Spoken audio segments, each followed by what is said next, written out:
Hi మావా, స్వాగతం corporate lens ఇన్సైట్స్కి.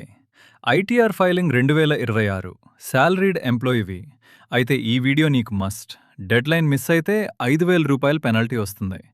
April 1, 2026 నుండి ఇండియాలో brand new income tax act 2025 అమల్లోకి వచ్చింది. చాలామంది దీని గురించి తెలియదు.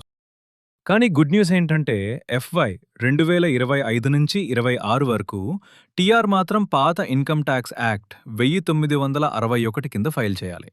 2 లాస్ ఒకేసారి రన్ అవుతున్నాయి. కన్ఫ్యూజింగ్గా ఉంది కదా? సింపుల్గా ఎక్స్ప్లెయిన్ చేస్తాను. మొదట అర్థం చేసుకో, నీ ఐటీఆర్ డెడ్లైన్ ఏమిటి? శాలరీడ్ ఎంప్లాయీస్కి జూలై 31, 2026 డెడ్లైన్. ఐటీఆర్ 1 లేదా ఐటీఆర్ 2 ఫామ్ వాడాలి. ఫ్రీలాన్సర్స్ మరియు స్మాల్ బిజినెస్ ఓనర్స్కి ఆగస్టు 31, 2026 డెడ్లైన్. ఐటీఆర్ 3 లేదా ఐటీఆర్ 4 ఫామ్ వాడాలి. డెడ్లైన్ మిస్ అయితే ఏమవుతుంది? ఇన్కమ్ 5 లక్షల రూపాయల లోపుంటే రూ. 1000 పెనల్టీ, 5 లక్షల రూపాయల పైనుంటే 5,000 రూపాయల penalty, plus interest on tax due కూడా వస్తుంది. ఇప్పుడు చాలామందికి డౌట్ ఉంటుంది, నా ఎంప్లాయర్ టీడీఎస్ కట్ చేశాడు కదా, ఐటీఆర్ ఫైల్ చేయాల్సిన అవసరమే ఉంది? టీడీఎస్ కట్ అయినా ఐటీఆర్ ఫైల్ చేయడం మ్యాండేటరీగా ఉంటుంది. ఇన్కమ్ 3 లక్షల రూపాయలు దాటితే ఫైల్ చేయకపోతే రీఫండ్ రాదు.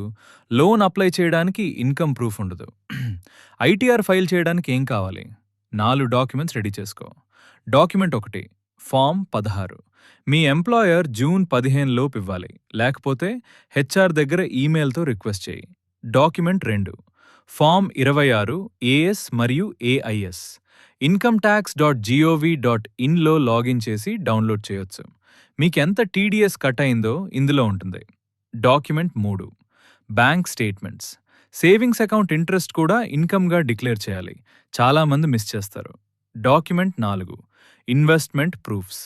LIC, PPF, ELSS, home loan.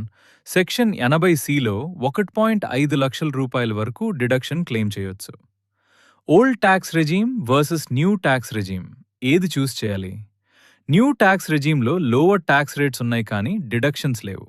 Old రెజీమ్లో higher rates కానీ 80C, హెచ్ఆర్ఏ, ఎల్టీఏ అన్నీ క్లెయిమ్ చేయొచ్చు. సింపుల్ రూల్, ఇన్వెస్ట్మెంట్స్ మరియు డిడక్షన్స్ 3 లక్షల రూపాయల పైన ఉంటే ఓల్డ్ రెజీమ్ బెటర్, లేకపోతే న్యూ రెజీమ్ బెటర్. మీ సిచ్యువేషన్ బట్టి డిసైడ్ చేయి. ఐటీఆర్ ఆన్లైన్ ఫైల్ చేయటం ఈజీగా ఉంటుంది. incometax.gov.inలో లేదా క్లియర్ ట్యాక్స్, జీరోదా ట్యాక్స్ వంటి ప్లాట్ఫామ్స్ వాడవచ్చు. ఒక్క ఇంపార్టెంట్ థింగ్, ఐటీఆర్ ఫైల్ చేసిన తర్వాత వెరిఫై చేయటం మ్యాండేటరీ. ఆధార్ ఓటీపీతో 30 నిమిషాల్లో కంప్లీట్ చేయొచ్చు. వెరిఫై చేయకపోతే రిటర్న్ ఇన్వాలిడ్ అవుతుంది. ఇది ఫైనాన్షియల్ అడ్వైస్ కాదు మావా. మీ స్పెసిఫిక్ సిచ్యువేషన్కి సీఏ లేదా ట్యాక్స్ ఎక్స్పర్ట్ కన్సల్ట్ చేయండి. సమరీగా, జూలై 31 డెడ్లైన్, ఫామ్ 16 రెడీ చేసుకో, old versus new regime decide చేసుకో, ఫైల్ చేసి వెరిఫై చేయి. సింపుల్గా ఇంతే. కమెంట్ చేయండి మావా, ఐటీఆర్ ఫైల్ చేసావా ఇంకా? ఎస్ లేదా నాట్ యెట్ చెప్పు. ఇలాంటి ఫైనాన్షియల్ టిప్స్ కోసం కార్పొరేట్ లెన్స్ ఇన్సైట్స్ ఫాలో అవ్వండి మావా.